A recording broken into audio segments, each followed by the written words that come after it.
മാമാങ്കത്തിന്റെ മഹാപൈതൃകം പേറുന്ന നാട്ടിൽ കുംഭമേള 12 വർഷത്തിൽ ഒരിക്കൽ മാത്രം നടക്കുന്ന ഹൈന്ദവ മഹാസംഗമമായ കുംഭമേളയ്ക്ക് കേരളവും വേദിയാവുകയാണ്. ഹരിദ്വാർ, ഉജ്ജയിൻ, നാസിക്, പ്രയാഗ്രാജ് തുടങ്ങിയ പുണ്യസ്ഥലങ്ങളിൽ മാത്രം നടക്കാറുള്ള ഈ മഹാതീർത്ഥാടനത്തിന് ഇനി മലപ്പുറത്തെ തിരുനാവായയും സാക്ഷിയാകുന്നു. രാജ്യത്തെ ഏറ്റവും വലിയ സന്യാസ സമൂഹമായ ജൂന അഖാരയാണ് കേരളത്തിലെ കുംഭമേളയ്ക്കും നേതൃത്വം നൽകുന്നത്. ജൂന അഖാരയിലെ മഹാമണ്ഡലേശ്വർ സ്വാമി ആനന്ദവനം ഭാരതി ഉത്തരേന്ത്യൻ കുംഭമേളയ്ക്ക് സമാനമായ ആഘോഷ പാരമ്പര്യമുള്ള നാടാണ് തിരുനാവായ എന്ന് പറയുന്നു. ചേരമാൻ പെരുമാളിന്റെ ഭരണകാലത്ത് ഇവിടെ മഹാമഖം എന്ന പേരിൽ ഒരു ഉത്സവം നടന്നിരുന്നു. 12 വർഷത്തിൽ ഒരിക്കലാണ് തിരുനാവായയിൽ മഹാമഖം നടന്നിരുന്നത്. ഇത് യജ്ഞത്തിനും യാഗത്തിനും പുതിയ രാജാവിനെ തിരഞ്ഞെടുക്കുന്നതിനും വേദിയായി.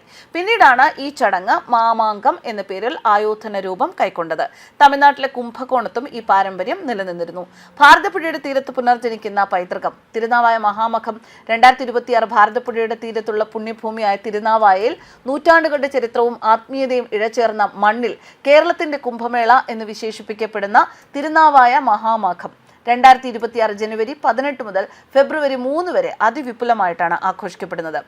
ആ നാടിന്റെ പ്രാചീന ധർമ്മ പാരമ്പര്യത്തെ വീണ്ടെടുക്കാനുള്ള ഒരു മഹത്തായ യജ്ഞമെന്നാണ് ഇതിനെ വിശേഷിപ്പിക്കുന്നത്. ഐതിഹ്യവും ചരിത്രവും അതൊക്കെ ദേശത്തിന്റെ രക്ഷയ്ക്കും ജനങ്ങളുടെ അഭിവൃദ്ധിക്കുമായി പരശുരാമന്റെ അഭ്യർത്ഥന പ്രകാരം ബ്രഹ്മദേവൻ യാഗം ചെയ്ത ഭൂമിയാണ് തിരുനാവായയിലെ നിളാതീരം. അതിവിശിഷ്ടമായ മാഘമാസത്തിലാണ് ഈ യാഗം നടന്നത്.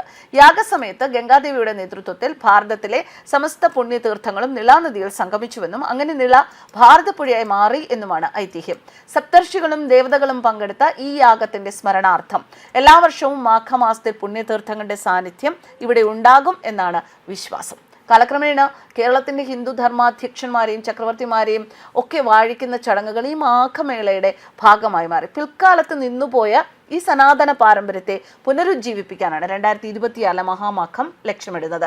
മഹാമഖത്തെ നയിക്കുന്ന ആത്മീയ നേതൃത്വം മാതാ അമൃതാനന്ദമയി ദേവി, ലോകപ്രശസ്ത ആത്മീയ ഗുരുവുമായ അമ്മയുടെ ദിവ്യ സാന്നിധ്യവും അനുഗ്രഹവുമാണ് ഈ മഹാസംഗമത്തിന് ആത്മീയ വെളിച്ചം പകരുന്നത് എന്നാണ് അറിയാൻ കഴിയുന്നത്. ആചാര്യ മഹാമണ്ഡലേശ്വർ സ്വാമി അവധേശാനന്ദഗിരി മഹാരാജ് പ്രാചീന ധർമ്മ പാരമ്പര്യത്തിന്റെ പാണ്ഡിത്യവുമായി ഈ സംഗമത്തിന് അദ്ദേഹം നേതൃത്വം നൽകുമെന്നറിയുന്നു. ശ്രീ പഞ്ച് ദശനാമം ജൂന അഖാഡ സനാതന ധർമ്മത്തിന്റെ പൗരാണികമായ ഈ ആത്മീയ ക്രമത്തിന്റെ സാന്നിധ്യം ചടങ്ങിന്റെ പവിത്രത വർദ്ധിപ്പിക്കുമെന്ന് മനസ്സിലാക്കാൻ സാധിക്കുന്നു. പിന്നീട് സ്വാമി ആനന്ദവനം ഭാരതി മഹാമഖം സഭയുടെ അധ്യക്ഷനായി ആത്മീയ ദിശ നിർണയിക്കും. അദ്ദേഹം മാഘമാസത്തിന്റെ പ്രാധാന്യം ഹിന്ദു പഞ്ചാംഗം അനുസരിച്ച് സന്യാസിമാരുടെയും രാജാക്കന്മാരുടെയും മാസമായാണ് വിശേഷിപ്പിക്കുന്നത്. മൗനി അമാവാസിയിൽ തുടങ്ങി മാഘ പൂർണിമയിൽ അവസാനിക്കുന്ന ഈ കാലയളവ് വ്രതത്തിനും തപസ്സിനും ജപത്തിനും ഏറ്റവും അനുയോജ്യമാണ്. വസന്ത പഞ്ചമി, രഥസപ്തമി, ഭീഷ്മാഷ്ടമി തുടങ്ങിയ വിശേഷപ്പെട്ട തിഥികൾ ഈ മാസത്തിലാണ് വരുന്നത്. മഹാമാഘത്തിലെ പ്രധാന പരിപാടികളിൽ ഒന്ന് പുണ്യസ്നാനം. നിലയുടെ പവിത്രമായ ജലത്തിൽ സൂര്യോദയവേളയിൽ നടത്തുന്ന സ്നാനം കർമ്മശുദ്ധീകരണത്തിന് സഹായിക്കും.